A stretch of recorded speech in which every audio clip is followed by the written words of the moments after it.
this is like something I mess up on a lot.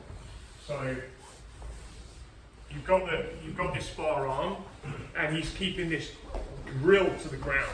His next move, by the way, what he really wants to do is to get to the other side of it and do this to me. That's the basic movement, right? And there's ways you can make that a lot more efficient with pendulums and so on, but that's the basic idea. He wants to cross the line. That's what I would kind of call it, cross the center line, and then it's this. I did that to you like once. I think Jacob did a pretty good job keeping me down. I did it to you once. So if you get that arm down, the next thing is, can we safely pommel it through? And if we can get it through, we're coming out, they call it backdoor escape. So I'm here and I'm having a job, like he's already setting this so that I can't, you know, it's low, and I try and pull it, and he's putting all his weight, he's turning his thumb out, right? That retraction like he's doing a T-bar row. So what Matt's showing is this idea of the paper cutter. And what I want to do with the paper cutter, it's kind of weird. What I really want to do with the paper cutter, obviously everything has to come off of the ground, but it's kind of like I need to keep my arm like locked. And I've not really figured out exactly how to do this. I do wonder if it's this, right? We'll play with it.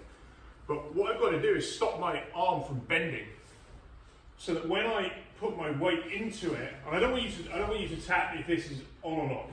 Like I can sometimes force this to work, but like it's very inefficient. What you're trying to do is stop that shoulder ever moving any nearer, right? And just you're trying to transfer the weight into the elbow without changing the angle of the arm. And the minute what I'm saying is you don't do this.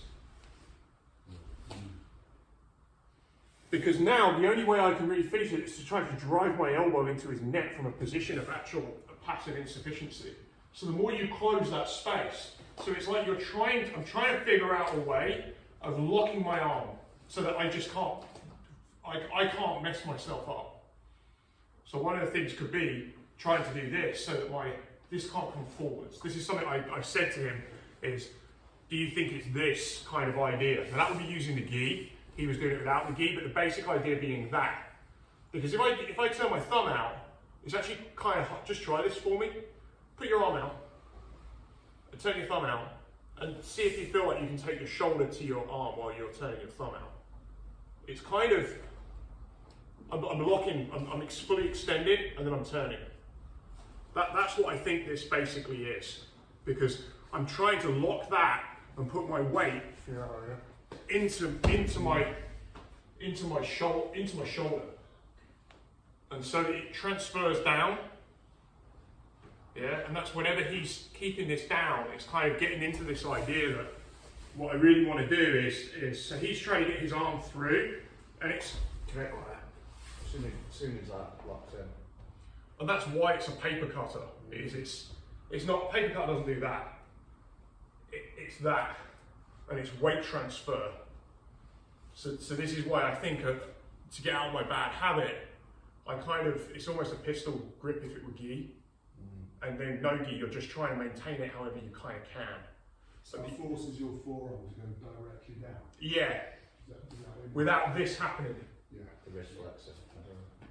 Yeah? Let's give it a go. Cheers. Yeah.